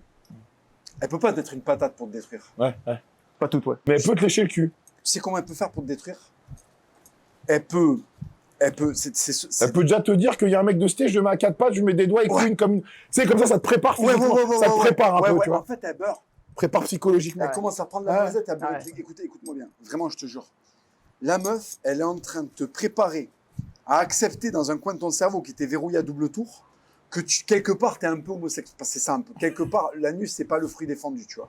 Et attends. Et ça, en fait, elle sait que c'est planté dans ton cerveau comme une mauvaise herbe. Tu vois, une pelouse, quand tu la regardes de loin, tu vois du vert. Mais en fait, si tu t'approches, tu vois qu'il y a des trucs avec des épines et qu'il y a des trucs chelous, il n'y a pas que des pâquerettes, tu vois. Et en fait, elle a planté une mauvaise herbe dans ton cerveau et elle va se servir de cette mauvaise herbe, en fait, pour te déstabiliser après sur d'autres sujets. Parce qu'elle a installé une faille dans ta virilité, tu vois ce que je veux dire. Bon, après, elle aura pas le temps de faire ça, mais là mais quand même. Mais là où tu as raison, c'est que est-ce que je serais autant à l'aise avec, par exemple, la mère de mes enfants, etc., à partir sur ce genre d'expérience, je suis pas sûr. Parce qu'un jour, il est possible qu'à table, excuse-moi, je te coupe, tu sais, elle s'embrouille avec toi de ouf, tu vois, vous vous séparez. Devant tes enfants. Ouais, devant tes potes. Devant des gens qui comptent pour toi. Devant tes parents. Il vous a dit que je vais lécher le cul, cet enculé. Et tu peux même te faire filmer de son genre. Tiens, mais bien fait. Mais c'est ce qu'on disait tout à l'heure, et c'est pour ça que je dis toujours, il y a l'intimité, et typiquement, là c'est parce qu'on est des youtubeurs, on est sur YouTube, etc., mais typiquement l'intimité est censée rester dans le cadre intime et ne jamais être exposé. Et il y a des mecs, mais il y a des mecs, non mais sans déconner, soyons honnêtes 2 secondes. Et je me méfie énormément des milieux extrêmement masculins, extrêmement virils. Je me méfie beaucoup plus de ces milieux-là, pour plein de raisons, parce que je les vois. Tu veux qu'on parle des rappeurs aux États-Unis, ce qui se passe ou pas? Oui, Est-ce qu'on parle du milieu hardcore des rappeurs, concrètement? Oui. Là, on parle de mecs qui se font taper, ils sont 15 dans le même lit, et ils prétendent tous fuck bitches, gun, etc. Je me méfie beaucoup plus des de milieux. La masculinité hypertrophiée. Je me méfie beaucoup plus de ces milieux-là et des mecs qui ne s'expriment absolument pas sur ces sujets-là. C'est des mecs à qui tu vas serrer la main, qui sont hyper balèzes, hyper trucs, qui ont l'air d'être des mâles extrêmement dominants, etc. et qui finissent à 4 pattes au lit avec leur femme. Ça, c'est la réalité. Mais il y a un moment donné, je suis pas en train de te faire découvrir la vie, là. Tu vois ce que je veux dire? C'est juste une réalité qu'on voit et qu'on vit tous les jours. Et encore une fois, je ne dis pas que c'est une chance. J'ai rencontré un certain nombre de femmes dans ma vie. J'ai pu entendre leurs récits, ce qu'elles ont vu, ce qu'elles ont vécu, parfois même certaines couchées avec leur patron qui était donc le boss de la société, le mâle alpha absolu, et quand elles étaient porte fermée avec lui, c'était leur pute. Ça, c'est une réalité aussi, tu comprends ce que je veux dire? C'est pour ça que je me méfie comme ça des milieux. Tu parles du milieu des rugbyman, j'ai vu des mecs s'enfoncer pas des savons, des savonnettes. Je te parle des trucs de savon comme ça, et qui ne disent rien. Je suis pas en train de dire les rugbyman sont des homos. Non, je suis pas du tout en train de dire ça. Mais les homos du rugby sont... Mais il y a une réalité des milieux extrêmement masculins et des mecs potentiellement très fermés sur certains sujets en public qui, derrière, font des trucs. Bien sûr. Oui, qui prêchent un extrême parce que dans leur vie, c'est comme le mec qui va dire oui, le mariage et tout ça et qui va avoir 200 maîtresses, mais ça, je te rejoins. C'est pour ça que je ne prêche rien sur ces sujets-là. Et même là, quand elle me dit le gars fait ça, je ne suis même pas dans la critique, tout comme la première fois que je suis allé dans un bar gay avec une fille. Je racontais dans mon premier spectacle, mais je rentre dans ce bar gay et pour la première fois de ma vie, je réalise que c'est rempli de rebeux et de renois de banlieue. Sur le moment, c'est pas que c'est choquant, mais tu te dis putain, je l'ai toujours entendu, mais le voir de tes propres yeux. Mais après, je vis ma vie, je vais pas rester mille ans là-dessus parce que je n'ai rien à me prouver à moi-même. Tu comprends ce que je veux dire? J'ai pas de problème. L'hétérosexualité, c'est une tranchée, c'est une ligne de front en fait. Il faut pas céder un pouce. Il y a un état-major qui est l'hétérosexualité, tu vois. Et il dit les gars, tenez bon. On va vous proposer des léchouilles, des doigts dans le cul. Non, mais... Les gars, restez au front. Et les poilus sont là. Et il y a des attaques, la télé, les médias, les films. Tout le monde te dit, mais l'anus, il faut l'ouvrir, il faut tenir. Il faut tenir, c'est une guerre, mec. Mais moi, je pense, Hugo, que quand tu commences vraiment à te poser ces questions-là, et à voir l'hétérosexualité comme une espèce de guerre, peut-être que le problème est déjà là. Et beaucoup plus ancré. Si le front il recule, on perd la guerre. Attends. Et que le problème est beaucoup plus ancré quand tu es en train de trembler sur ta potentielle perte de tes J'ai pas dit. Parce que pose-moi la question, j'ai zéro doute. Non, mais d'accord. Ou Mais je suis pas pose en train la de dire question. qu'il est homosexuel, Non, c'est mais pas je sais. ça. Non, mais pose la question à certains mecs. Il n'y a pas de. Non, mais c'est presque comme si on était des fourmis, qu'il y avait une psyché collective. Ouais. Il faut tous qu'on tienne le front. Ouais. D'accord. Il faut tous qu'on tienne le front. On n'est pas en guerre contre les homos, d'accord. C'est pas ça que je dis. Si je dis non, on doit défendre un truc. Ah, s'il y a un front, il y a un front de guerre. Ouais, il y a un adversaire. Bon, on défend le front. Si tu veux, à échelle sociale et tout, à échelle sociétale, à échelle de groupe, si on n'est pas ferme sur certains trucs qui doivent être des trucs non négociables, tu vois. Ils ne passeront pas un mètre. C'est Verdun tous les jours, l'hétérosexualité, en fait, tu vois ce que je veux dire. Parce que regarde ce qu'ils ont fait avec la PMA, GPA, le mariage pour tous. En fait, le front a un peu reculé. Ils ont dit, on veut se marier. Donc, le front a un peu reculé. OK, ben, le mariage, c'est un truc religieux à la base. Ben, en fait, vas-y, fais-le. Le front, il a reculé. Ouais. Après, ils ont vu qu'il y avait une petite percée. Donc, ils ont concentré toutes les forces là-dessus. Ils ont dit, bon, mais d'accord. Mais en fait, maintenant, on veut se marier. On va adopter. Pourquoi le front, il a encore reculé. Et là, tu sais qu'est-ce qu'il y a eu? Il y a une offensive au plus profond de nos lignes pour faire GPA, PMA.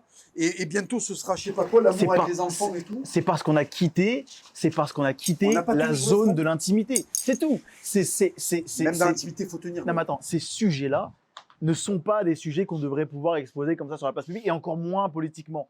Et avoir des débats sociétaux sur est-ce que... Non, pour moi, non, pas du tout. On est dans le cadre de l'intimité, et c'est censé rester dans le cadre de l'intimité.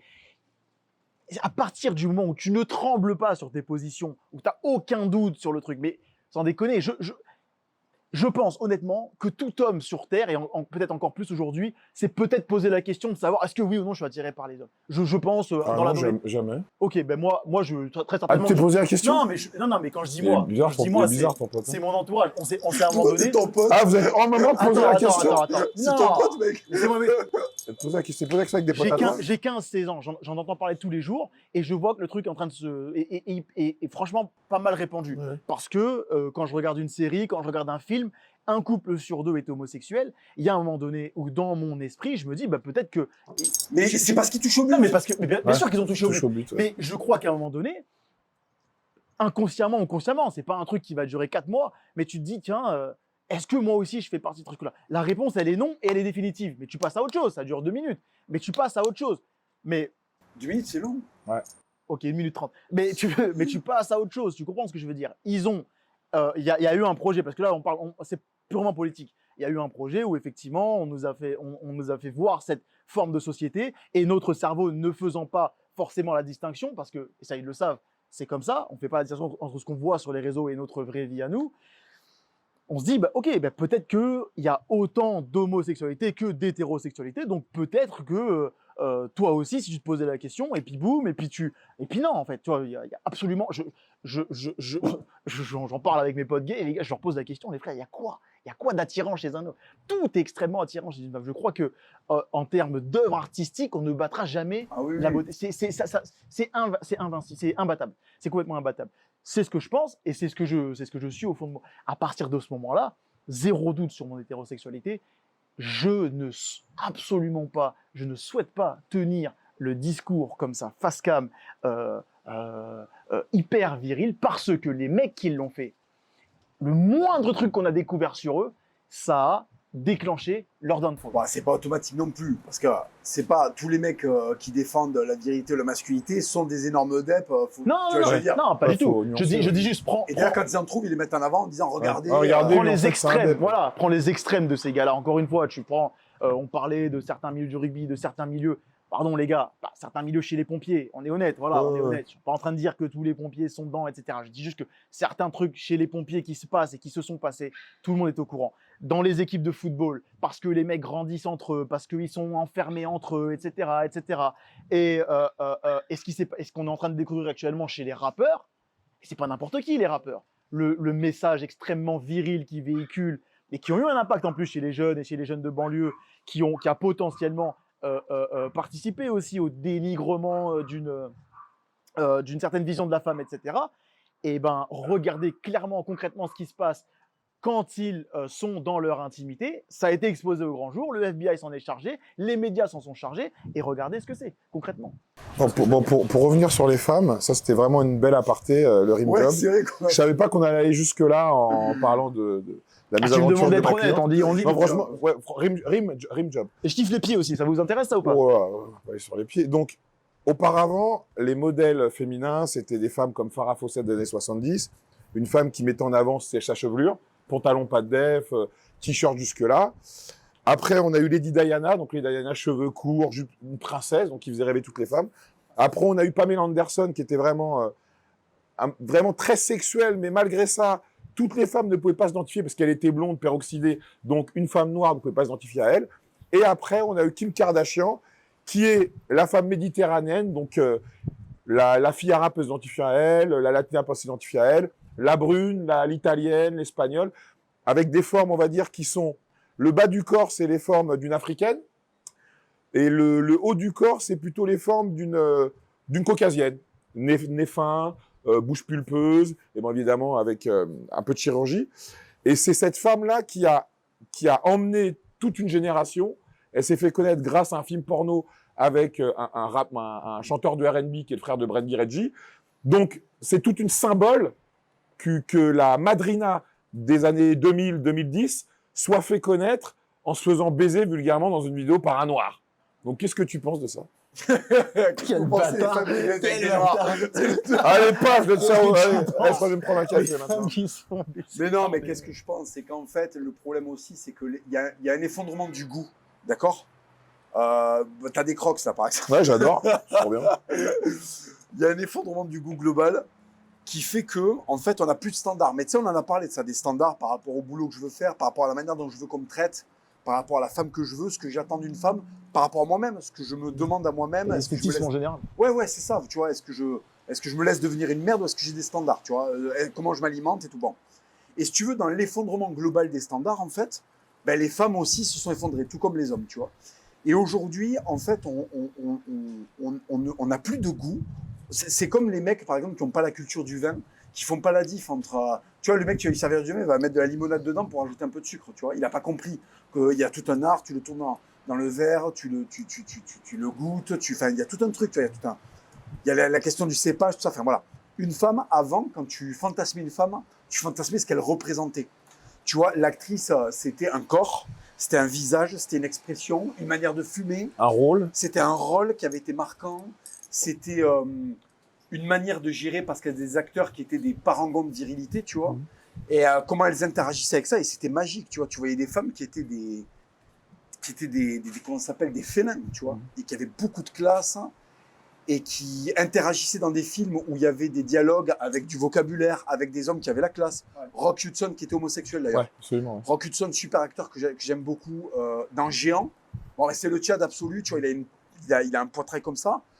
Il a des pecs comme ça, il est magnifique, il a des épaules, il est taillé en V. Et il est avec Elizabeth Taylor. Okay. Tu vois, Elizabeth Taylor. Et en fait, il y a une espèce de jeu comme ça, de séduction. Et ils ont la classe. Tu vois, lui, c'est le père de famille texan qui a la ferme sur les épaules. Elle, c'est un peu la manipulatrice qui va devenir mère et il faut qu'elle se fasse un chemin à travers ces hommes qui sont très têtus. Ils chient la classe, t'as envie d'être avec eux, t'as envie de traîner avec eux en fait. Lui, il est en costume, elle a une taille de guêpe comme ça parce qu'avant, les femmes aussi mangeaient différemment.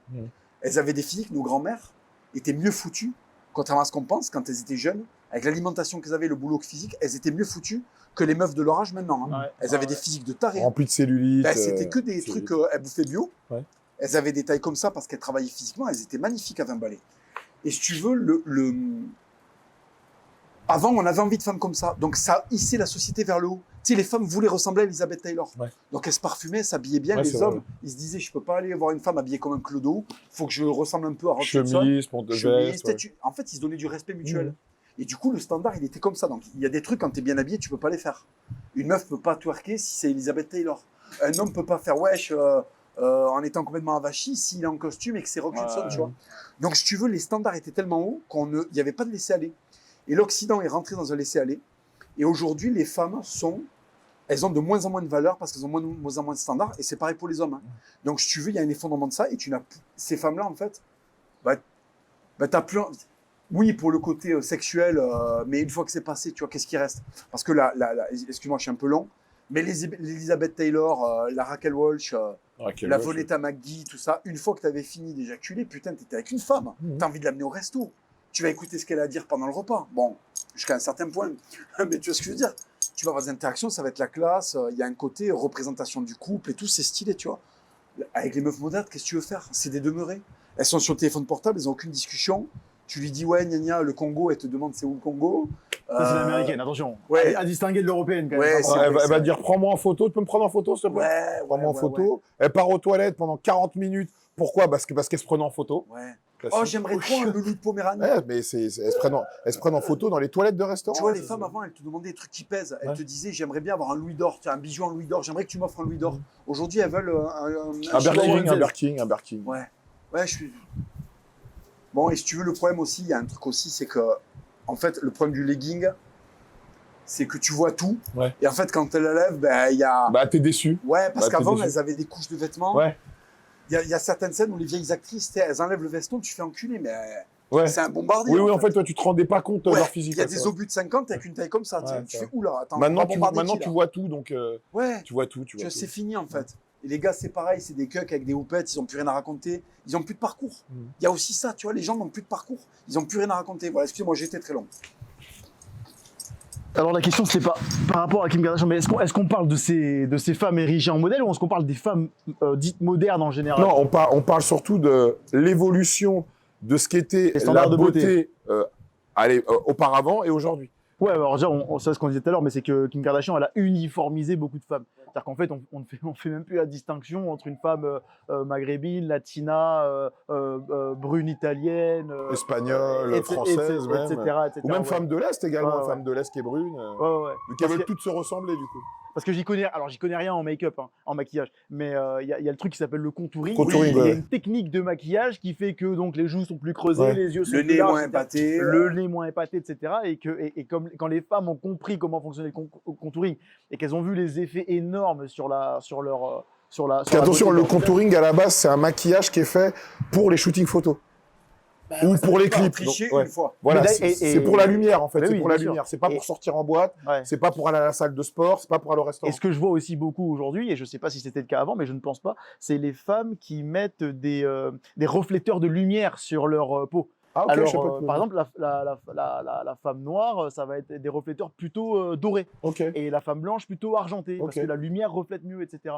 Et il y a le caméraman derrière qui le sait mieux que moi. Mais je comprends quand tu dis que ça vient du milieu du shooting de l'appareil photo. Mais parce que ouais, on a des femmes qui se sont maquillées comme pour le cinéma, comme pour un shoot, et qui sortent comme ça dans la rue. J'ai un sérieux problème un sérieux problème. Je ne suis pas attiré par les femmes hyper maquillées.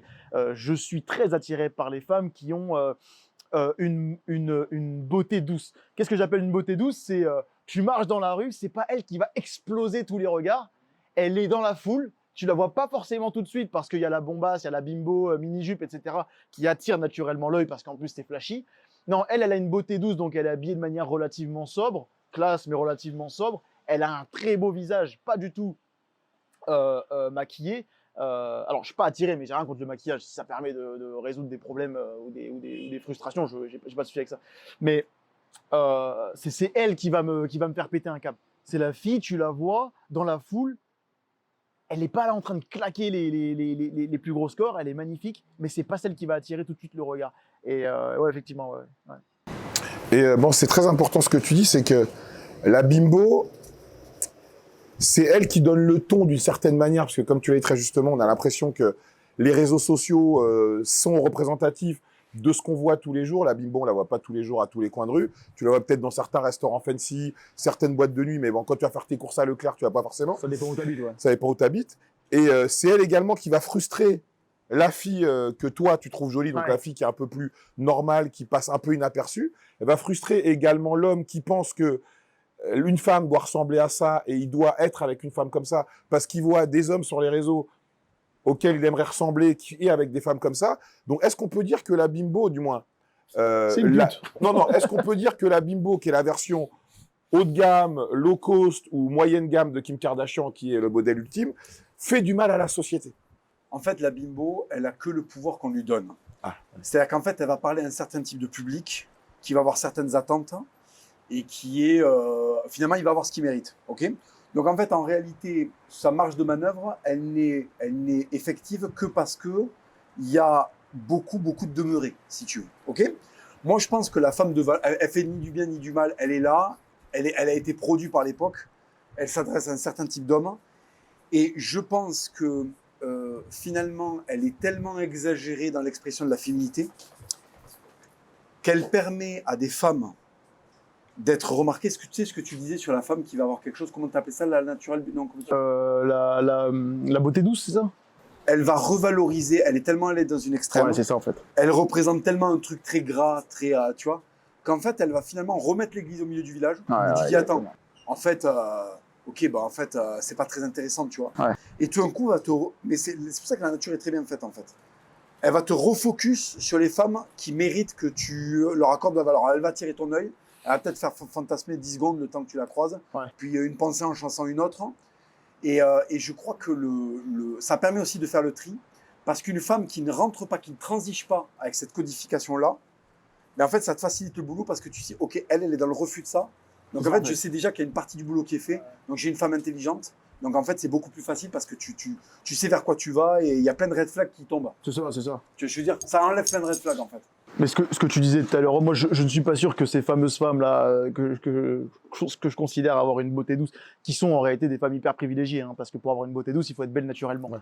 Et belle naturellement, ça veut dire sans artifice, et sans des vêtements particuliers, sans un make-up particulier, etc. Donc évidemment, c'est des femmes extrêmement privilégiées, et ça, il n'y a pas de problème. Mais je pense absolument pas qu'elles envient la bimbo, au contraire, je pense qu'elles la méprisent un peu en réalité. Je pense qu'il y a une forme de mépris. Elles sont jolies, mais peut-être aussi qu'elles pensent à autre chose que simplement leur beauté, notamment à lire des livres. Et tout à l'heure, tu me parlais des Américaines. J'en avais fait une petite vidéo là sur Insta, mais ce qu'on avait demandé, je la fais en 2 secondes, mais on avait demandé à 10 ou 15 femmes américaines, très bimbo, toutes sur OnlyFans, etc. Est-ce que vous pouvez me citer 3 pays? Putain, 3 pays, les gars. Et je ne prétends pas être un génie sur quoi que ce soit, mais franchement, 3 pays, si t'es pas capable de me les citer, elles ont au minimum 19 ans. Si t'es pas capable de me citer 3 pays à 19 ans, t'as raté une grosse partie de ta vie, d'accord?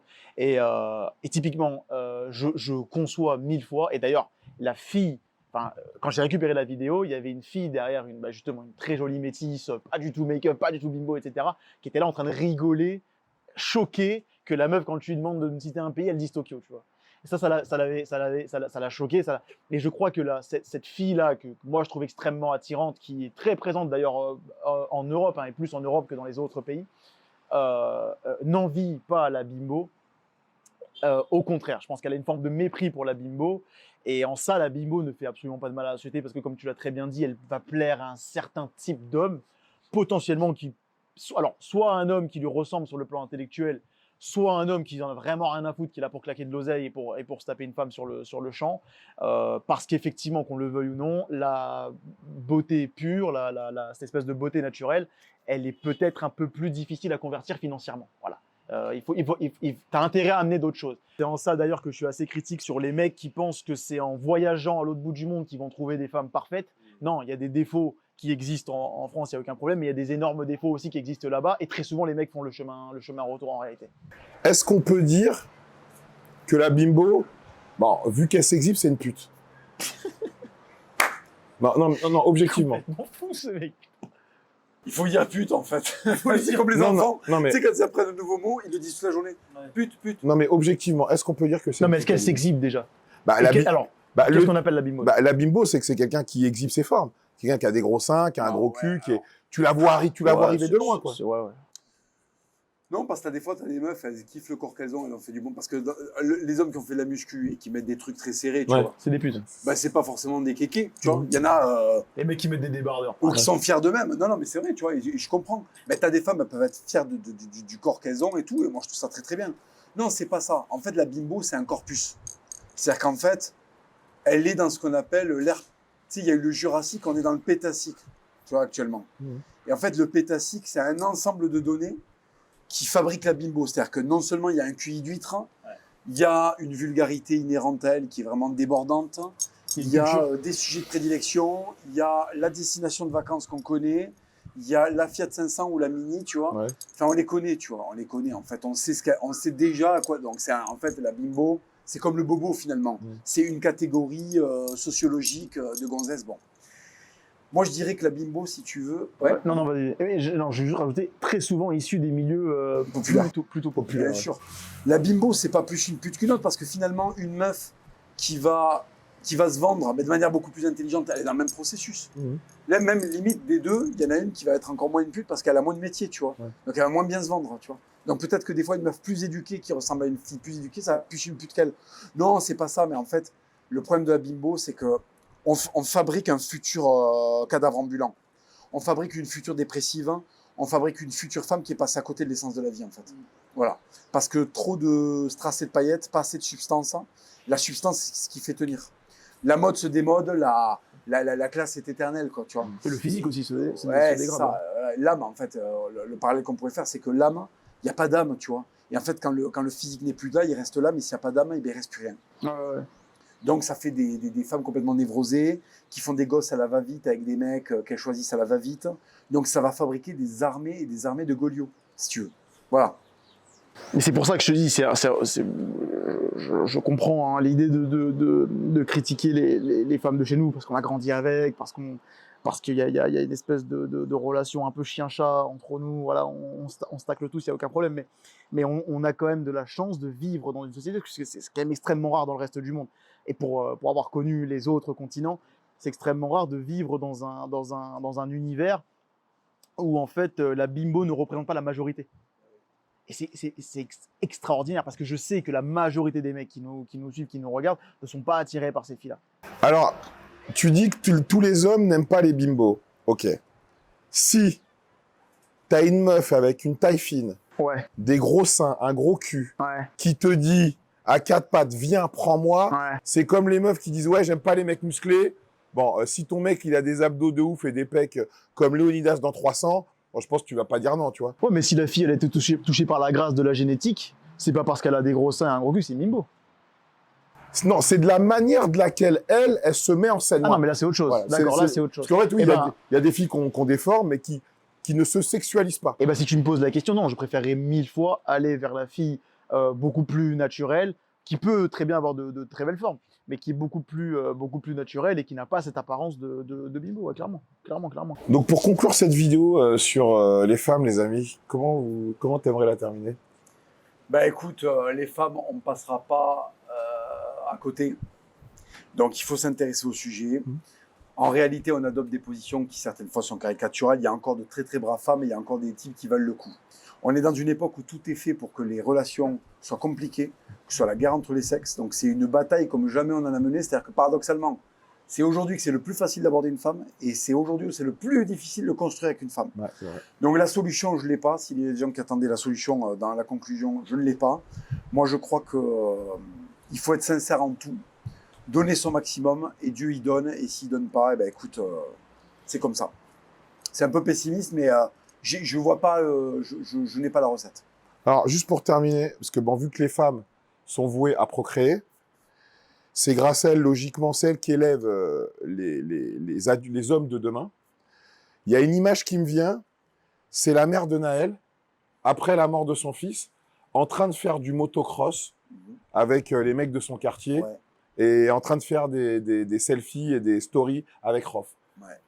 Ça, c'est vraiment c'est la représentation de la femme moderne, mère de famille qui vient de perdre son fils de manière tragique. Bon, après, on va pas reparler de cette histoire.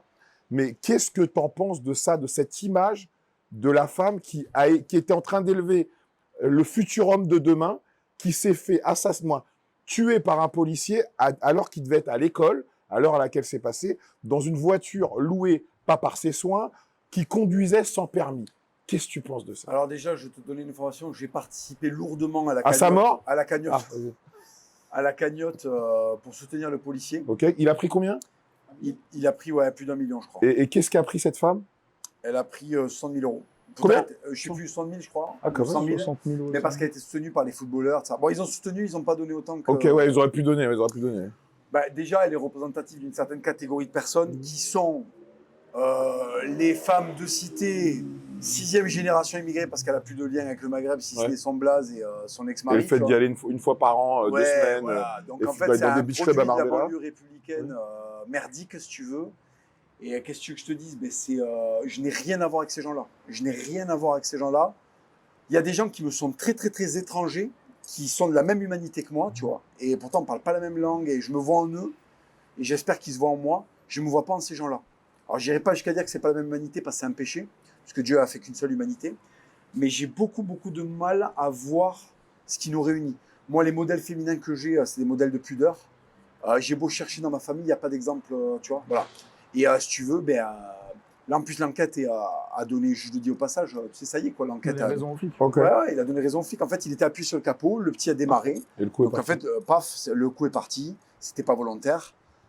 Dans tous les pays du monde, les refus d'obtempérer, ça finit pas. La semaine où il y a eu ça, il y a eu un refus d'obtempérer à Almeria. Et en fait, tu vois les flics qui ont tiré sur le mec, qui l'ont abattu. Et en fait, voilà. Ici, en Espagne, tu vois, c'est normal. Dans tous les pays du monde, c'est normal. En Algérie, quand il y a un refus d'obtempérer, qu'est-ce qui se passe en fait? Le mitraille, le mec. Voilà. Et toi, qu'est-ce que tu penses de cette représentation de la mère de famille et de la femme, Ouais, je vois là l'importance de l'environnement en fait. Et c'est terrible, mais en fait, peut-être qu'on s'en rend pas compte, nous, parce qu'on vit dans certains environnements avec certaines personnes qu'on côtoie, etc. On a des discussions profondes, etc. Mais quand la dame, je comprends la douleur, hein, par un enfant, etc. Évidemment, on ne remet pas ça en question. Mais quand la dame pose la question qui n'a jamais fait un refus d'obtempérer, en réalité, elle est un produit de son environnement et c'est ça qu'elle exprime à ce moment-là. C'est terrible. Parce que moi, tu me poses la question, qui n'a jamais fait un refus? Tout le monde autour de moi. Moi, j'en ai jamais fait. Absolument personne que je connais qui a fait un refus d'obtempérer. Ça n'existe pas. Je ne connais personne qui parle mal aux flics quand un policier vient les arrêter pour un contrôle. Je ne connais personne qui accélère quand truc. Je ne connais aucun gamin de 17 ans qui roule dans des... C'était quoi la voiture? Je sais plus. Non, c'est une grosse voiture. Ouais, c'est bon, dans des caisses aussi puissantes et surtout qui accélèrent comme ça de manière totalement démesurée. Je ne connais pas ces gens-là parce que ce n'est pas mon environnement. Et tu vois l'importance de l'environnement de la personne. Et c'est en ça que je trouve que c'est toujours compliqué de... alors, toutes les raisons de lui jeter la pierre, il n'y a pas de problème, mais c'est que je me pose toujours la question, putain, si c'était ça ma vie, tout le temps, tous les jours, un choix ou pas un choix, mais si c'était ça ma vie tous les jours, quelle aurait été ma réaction par rapport à ça? Ça ne veut pas dire que les mecs de banlieue sont tous des cons qui ont tout cramé à ce moment-là, c'est pas vrai. Mais il y a tout un tas de types différents de mecs qui habitent en banlieue. J'ai vécu en banlieue parisienne et ailleurs, comme beaucoup de gens ici. Nous, on faisait partie de ces familles qui fermaient leur gueule, qui allaient travailler le matin, qui allaient à l'école et qui faisaient pas de bruit. Tu comprends ce que je veux dire? Et qui, quand il y avait les mecs en bas, on baissait les yeux et ça sentait la pisse et on fermait tous nos gueules. Tu vois, on acceptait ça. Et je trouve que la violence, elle est pour eux en réalité. Ouais. In fine, la violence, elle est pour ces gens-là qui vivent dans ces environnements-là, qui ne demandent rien en échange, qui ferment leur gueule et qui travaillent honnêtement et qui payent leurs impôts honnêtement et qui se font pisser dessus. Là, c'est littéral, hein, ça sent la pisse c'est littéral. Et donc, qui se font pisser dessus à longueur de journée et qui, en plus de ça, se bouffent des questions du genre et cette honte qu'on vient mettre sur l'ensemble de la banlieue et cette honte de devoir supporter des motocross et des trucs et des questions à la con du style qui n'a jamais fait un refus d'obtempérer. En fait, même en banlieue, la plupart des gens ne font pas. Non, mais c'est quand même incroyable quand il s'est passé un truc comme ça qu'une mère de famille qui est garante de l'éducation d'un enfant ait ce type de propos. Ouais, non, mais ça nous paraît fou. Mais c'est ça qui est dingue, c'est qu'en fait, on vit dans deux mondes. Je veux pas mettre la religion dedans, mais c'est vrai qu'on vit dans deux mondes différents. On est presque dans deux humanités, deux civilisations complètement différentes. Ça ne viendrait pas à l'idée de ma mère de poser la question comme ça devant les. Déjà, ma mère ne fait pas de motocross. Moi aussi. Mais ça ne lui viendrait pas à l'idée de poser, et ça ne vient déjà certainement pas à l'idée de faire un selfie avec des rappeurs. Hein, et encore moins de poser la question alors que j'ai fait une grosse connerie, de dire qui n'a jamais fait un refus d'obtempérer. Non, parce que mon éducation fait qu'on ne fait pas de refus d'obtempérer. Absolument. Mon éducation fait que quand un flic, un policier te demande tes papiers, tu fermes ta gueule et tu donnes tes papiers. Sinon, il y a un risque et tu prends le risque. Et tu assumes les conséquences. On peut dire que c'est le mot de la fin, les amis. On a eu des révélations chocs. Dans les commentaires, je veux savoir qui a déjà pratiqué ce que notre ami a pratiqué, s'il a aimé ou si ça fait de lui quelqu'un qui a ouvert une porte qui n'aurait pas dû ouvrir. De l'autre côté. Je termine toutes mes vidéos de la manière suivante, les amis. Nous aimons mieux, moi et mes comparses, être détestés pour ce que l'on est plutôt qu'être aimés pour ce que nous ne sommes pas. Et la jalousie, ça se mérite, les poutots. Vous l'avez bien mérité, parce que vous êtes fait quand même taper sur les doigts. Hein. Merci. Ciao. Merci à Kalos d'avoir soutenu cette vidéo. Si vous voulez aider une super entreprise patriote à offrir des cadeaux stylés, pensez à aller sur le site kalos-france.com et utiliser mon code France10. Enjoy!